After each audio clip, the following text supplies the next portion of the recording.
क्या कभी आपने ये बात सोचा है कि ये खूबसूरत दुनिया जिसमें हम सभी रहते हैं, ये कैसे बनी होगी या इसकी शुरुआत कैसे हुई होगी? तो आज हम इस वीडियो में इसी के बारे में जानने की कोशिश करेंगे कि हमारी शुरुआत कैसे हुई होगी और कब से हुई होगी, और हमारी यूनिवर्स का जन्म कैसे हुआ होगा। तो चलिए शुरू करते हैं इस अमेजिंग वीडियो को। Hello guys, welcome back to our channel. Without wasting any time, let's begin. इस बात को समझने के लिए कि हमारी यूनिवर्स की शुरुआत कैसे हुई थी, हमें टाइम में लगभग 14 अरब साल पीछे चलना होगा। तो चलिए मेरे साथ।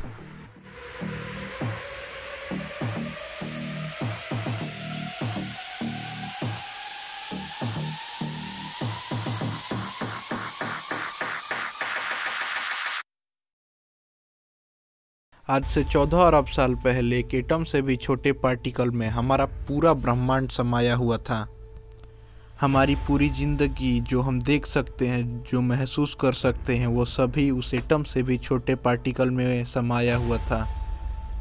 उस समय स्पेस और टाइम एग्जिस्ट नहीं करता था, यानी स्पेस और टाइम था ही नहीं, और किसी मिस्टीरियस रीजन की वजह से वो पार्टिकल अनबैलेंस हुआ, और अनबैलेंस होने के कारण उसमें एक तेज धमाका हुआ जिससे बहुत बड़ी मात्रा में एनर्जी रिलीज हुई, और उस धमाके को हम द बिग बैंग के नाम से जानते हैं।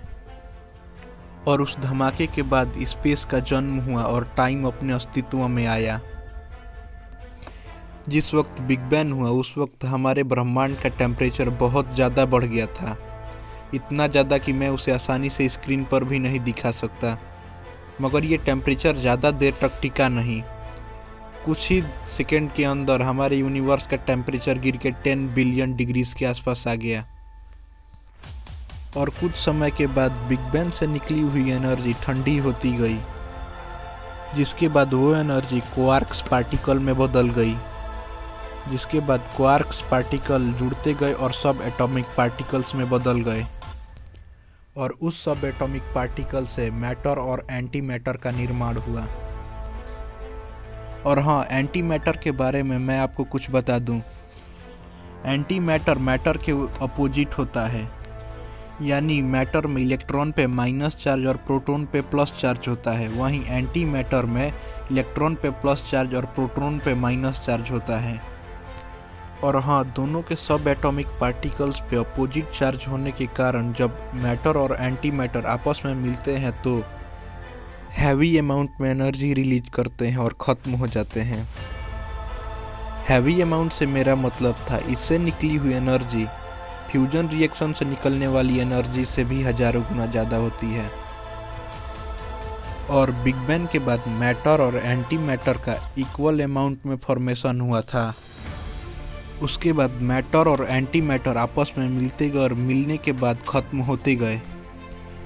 बट फॉर्चुनेटली किसी मिस्टीरियस रीजन की वजह से एक मैटर का गोला बच गया, और उसी मैटर के गोले में फिर से एक धमाका हुआ, जिसके कारण वो सारा मैटर पूरे ऑब्जर्वेबल यूनिवर्स में फैल गया।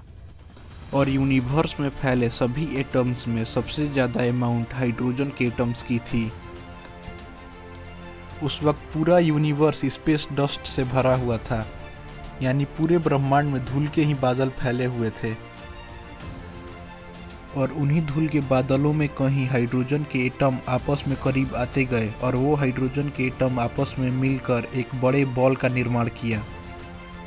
उसके बाद हमारे यूनिवर्स में एक नए फोर्स ने जन्म लिया, जिसे हम आज द फोर्स ऑफ ग्रेविटी कहते हैं। और इसी ग्रेविटेशनल फोर्स के कारण उन हाइड्रोजन के बॉल्स का आकार बढ़ते गया, और आकार बढ़ने के कारण उनके कोर में प्रेशर भी बढ़ने लगा, और प्रेशर बढ़ने के कारण उनके कोर में टेम्परेचर भी बढ़ा, जिसके बाद वो टेम्परेचर इतना बढ़ गया कि उसके कारण हाइड्रोजन के बॉल्स के कोर में फ्यूजन रिएक्शन स्टार्ट हो गया, और इसके बाद वो हाइड्रोजन का बॉल एक स्टार में बदल गया। और इसी प्रोसेस के चलते हमारे यूनिवर्स में तारों का जन्म होना शुरू हुआ। और इसी के बाद जो हमारा यूनिवर्स पूरी तरह से अंधेरे में डूबा हुआ था, जहां रोशनी का कोई नामो निशान नहीं था, वो रोशन हो गया। और इसके बाद इसी प्रोसेस से एक बड़े नंबर में स्टार्स का फॉर्मेशन हुआ, और वो सभी स्टार्स मिलकर कई सारे ग्रुप्स का निर्माण किया और उन ग्रुप्स को हम द गैलेक्सी कहते हैं। फिलहाल जो आप अपनी स्क्रीन पर देख रहे हैं वो एक गैलेक्सी है और हबल स्पेस टेलीस्कोप से मिले डेटा के अनुसार साइंटिस्टों ने ये अंदाजा लगाया है कि पूरे यूनिवर्स में लगभग 2 ट्रिलियन गैलेक्सी मौजूद हैं और एक एवरेज गैलेक्सी के अंदर लगभग 200 बिलियन स्टार्स होते हैं और आप इस नंबर को अपनी स्क्रीन पर देख सकते हैं और आप इस बात से अंदाजा लगा ही सकते हैं यूनिवर्स तो दूर की बात है, एक गैलेक्सी की ही साइज कितनी बड़ी होती है। और इस इतने बड़े यूनिवर्स में कहीं एक एवरेज साइज की गैलेक्सी बनी जिसका नाम द मिल्की वे है और इसका डायामीटर लगभग 1 लाख लाइट ईयर है। यानी अगर हम लाइट के भी स्पीड से इस गैलेक्सी को पार करने की कोशिश करें तो लगभग 1 लाख साल लग जाएंगे। एक और बात, ये गैलेक्सी इसलिए खास है क्योंकि हमारा पूरा अस्तित्व इसी गैलेक्सी से है और द मिल्की वे का जन्म आज से लगभग 13.5 अरब साल पहले हुआ था और इस गैलेक्सी के इस छोर पे आज से लगभग 4.5 अरब साल पहले एक सोलर सिस्टम का फॉर्मेशन होना शुरू हुआ और इस सोलर सिस्टम में सबसे पहले एक तारे का जन्म हुआ जिसका नाम द सन है, यानी हमारा सूर्य जो हमें हर एक दिन दिखाई देता है और सूर्य के ही ग्रेविटेशनल फोर्स के कारण इसके आसपास धूल जमा होने शुरू हो गई और उसी धूल से कई सारे रॉकी प्लैनेट्स और एस्टेरॉइड्स का निर्माण हुआ और जो हाइड्रोजन गैस सूर्य के बनने के बाद बच गई थी उससे गैसियस प्लैनेट का निर्माण हुआ।